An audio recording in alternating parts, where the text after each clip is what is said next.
आज का दिन कहते हैं ब्रह्मा जी का जन्म भी हुआ था। जन्म लेने के बाद उनको आकाशवाणी हुई थी। जब उन्होंने ये चाहा कि मेरा जन्म क्यों हुआ है, तो उन्होंने कहा था तप करिए। 100 साल तक उन्होंने तप किया। उसके बाद गायत्री मंत्र के जाप के बाद जो उनको ज्ञान मिला, उस ज्ञान को आज के दिन ही उन्होंने 4 भागों में बांटा। वो 4 भाग 4 वेद कहलाए। और ये वेद ऋग्वेद, यजुर्वेद, सामवेद, अथर्ववेद कहलाए। इन्हीं को विष्णु की 4 भुजाएं कहा गया। इन्हीं को ही कल्प वृक्ष के 4 फल कहा गया, धर्म, अर्थ, काम, मोक्ष। व्यास जब लोगों को वेद संस्कृत निष्ठ होने के कारण समझ में नहीं आए, तो पुराण रूप में उनको सरल भाषा में कहानी रूप में लोगों के सामने प्रस्तुत किया। उन्होंने पुराणों की रचना की, महाभारत की रचना की, श्रीमद् भागवत लिखा, ब्रह्मसूत्र लिखा, इतनी सब चीज़ें लिखी। व्यास उनको भी कह देते हैं जो अपने आचरण, वाणी और लेखनी के द्वारा लोगों की दिशा धारा को बदलने की सामर्थ्य रखते हों, उनको गुरु की संज्ञा भी दी जाती है।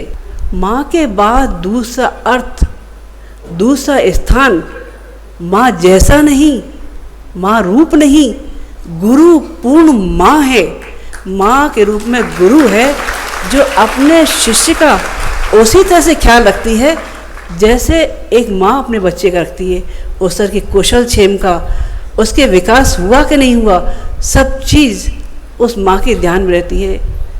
ऋषि अश्वत्थामा को अपने शिक्षण पर बहुत नाज था।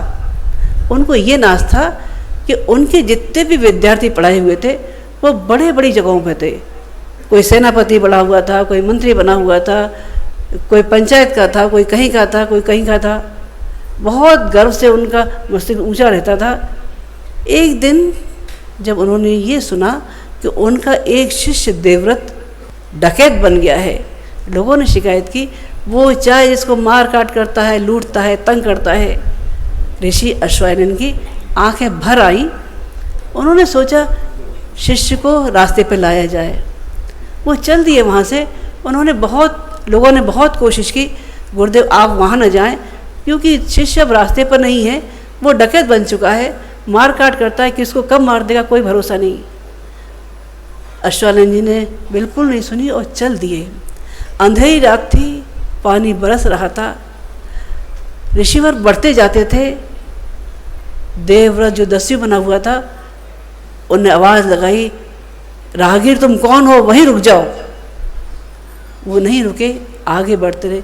दोबारा उसने फिर आवाज़ लगाई, पथिक तुम वहीं रुक जाओ, नहीं तो इस खड़क का वार तुम पर हो जाएगा। ऋषि अश्वत्थामा तब भी नहीं रुके, चलते चले गए। अगली बार उस देवव्रत की तलवार उठी और सीधी ऋषिवर के ऊपर जा लगी। खून की फार बहने लगी।